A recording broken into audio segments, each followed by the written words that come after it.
बाईस जून की रात जब ईरान की मिसाइल लॉन्च हुई तो कतर समेत सभी खाड़ी देशों में कोहराम मच गया।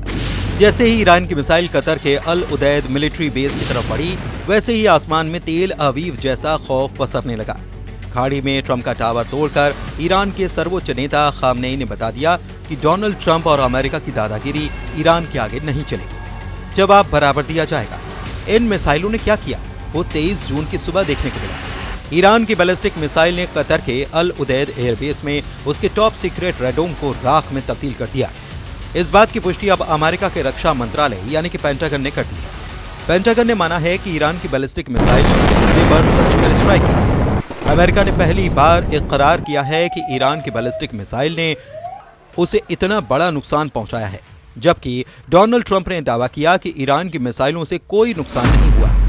कतर में अमेरिका का अल उदैद मिलिट्री बेस फिलहाल पूरी तरह से चालू है, लेकिन ईरान की मिसाइलों ने साफ कर दिया है कि पूरे पश्चिम एशिया में चाहे अमेरिका हो या इजराइल, दोनों का कोई ठिकाना उसकी मिसाइलों से नहीं बच सकता। इसलिए कहा जा रहा है कि ईरान ने कतर में ट्रंप का सीक्रेट टावर तोड़ डाला। अब इसे रेडोम यानी कि रेडार डोम कहें या फिर ऐसा वॉच टावर जहां से ट्रंप की सेना पूरे ईरान पर नजर रख रही थी।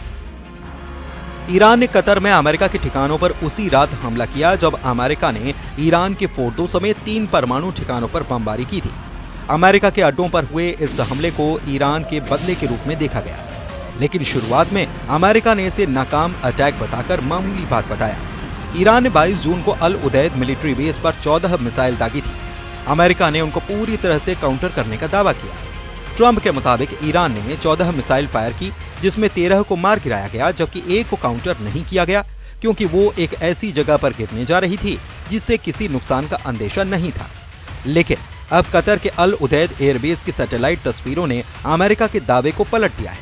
अमेरिका ने दावा किया था कि अल उदैद एयरबेस पर हमले से पहले अमेरिका ने यहाँ के सभी अपने विमान हटा दिए और सिर्फ इमारतों और रेडार को ही बचाए रखा था। उसके सैनिक भी बंकर में छिपे हुए थे। लेकिन 23 जून की सुबह सैटेलाइट से ली गई तस्वीर बता रही है कि अमेरिका का रेडोम पूरी तरह से जलकर खाक हो चुका था। ट्रंप के रक्षा मंत्रालय का कबूलनामा बता रहा है कि ईरान ने इजराइल के बाद अमेरिका को भी बहुत बड़ी चोट दी है। ईरान की मिसाइलों की काट न इजराइल के पास है न ही अमेरिका के पास, ये बात भी साबित हुई है। लेकिन सवाल यह है कि क्या इस बात से ईरान और अमेरिका के बीच तनाव अब नई बुलंदी पर पहुंचने वाला है? ईरान ने इस युद्ध में अपनी मिसाइल पावर लगातार दिखाई है। ईरान पर हमला हुआ, तेल अवीव और हाइफा जैसे शहर फिर दे लेंगे, ये वार्निंग ईरान से बार बार आ रही है। ईरान के एक बड़े जनरल ने ऐसी वार्निंग दी है जिसकी टाइमिंग बहुत खास है।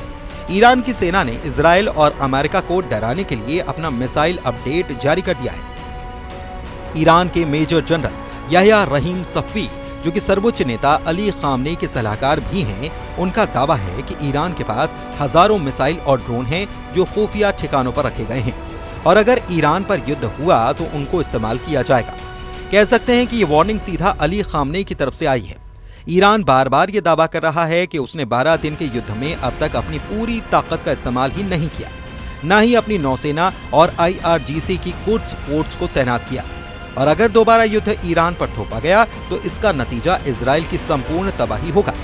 मेजर जनरल याह्या रहीम सफ़ी का दावा है कि उनका परमाणु कार्यक्रम और मिसाइल टेक्नोलॉजी ईरान के वैज्ञानिकों की मेहनत का नतीजा है और उसे तबाह नहीं किया जा सकता। ईरान ने हजारों मिसाइल और ड्रोन का उत्पादन किया है और सभी सुरक्षित जगहों पर रखे गए हैं। ईरान की तरफ से ऐसी वार्निंग इसलिए आ रही है क्योंकि हाल ही में नेतन्याहू और ट्रंप की मुलाकात हुई। नेतन्याहू ने अमेरिका जाकर ट्रंप को अपना आगे का प्लान बताया। इस मुलाकात को लेकर नेतन्याहू के हौसले बहुत ज्यादा बुलंद हैं।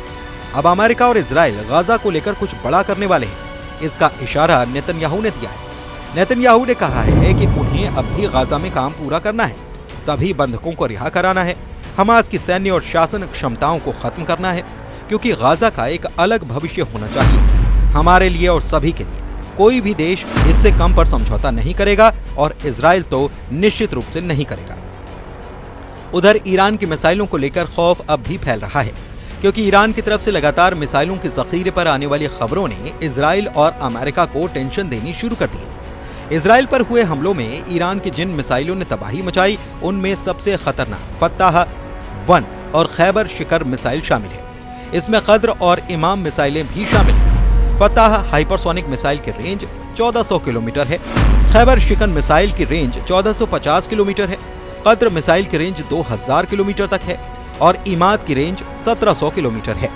तेल अवीव से हाइफा और अशदोद से लेकर बीर शिबा और शेफौल जैसे छोटे शहरों पर भी इन्हीं मिसाइलों से हमले हुए हैं और अल उदैद एयरबेस पर हुआ नुकसान भी बता रहा है कि ईरान की मिसाइल किसी भी अड्डे को राख में तब्दील कर सकती है। ईरान के कमांडर लगातार इजराइल और अमेरिका को वार्निंग दे रहे हैं और उसे हल्के में लेना इजराइल और अमेरिका दोनों को भारी पड़ सकता है। कतर में अल उदैद मिलिट्री बेस में अमेरिका का कम्युनिकेशन सिस्टम तोड़कर ईरान ने इरादे जाहिर कर दिए हैं।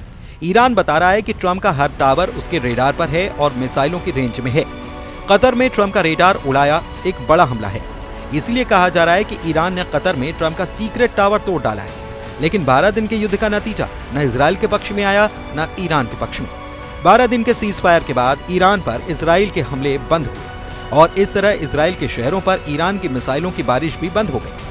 हालांकि अब ये सवाल उठने लगा कि क्या वाकई ईरान के परमाणु ठिकानों पर अमेरिका और इजराइल का जॉइंट ऑपरेशन कामयाब रहा। वैसे युद्ध हुआ तो ईरान के मिसाइल गोदाम फिर सैकड़ों मिसाइल लॉन्च करने के लिए तैयार हो जाएंगे। इस बात की गारंटी बार बार दी जा रही है। ये बात नेतन्याहू बहुत अच्छी तरह से जानते हैं और ट्रंप को भी इसका एहसास हो चुका है। ऐसे में ईरान के मिसाइल का धमाका कहां होगा, कौन सी मिसाइल कहां गिरेगी, इसी लेकर न सिर्फ इजराइल के मिसाइल ट्रैकिंग रेडार सिस्टम काफी प्रेशर में आ जाएंगे, बल्कि पश्चिम एशिया में अमेरिका के तमाम मिलिट्री बेस भी ईरान का टारगेट बन जाएंगे। वैसे भी ईरान को अब रूस को खुल्लम खुल्ला साथ मिलने लगा है। रूस ने अमेरिका और इजराइल दोनों को चेतावनी दी है कि अब ईरान के खिलाफ युद्ध खत्म हो चुका है, यानी कि अब जंग दोबारा नहीं होनी चाहिए या ईरान पर अब हमला बर्दाश्त नहीं किया जाएगा। रूस के तेवर देखकर ईरान भी तैयार है।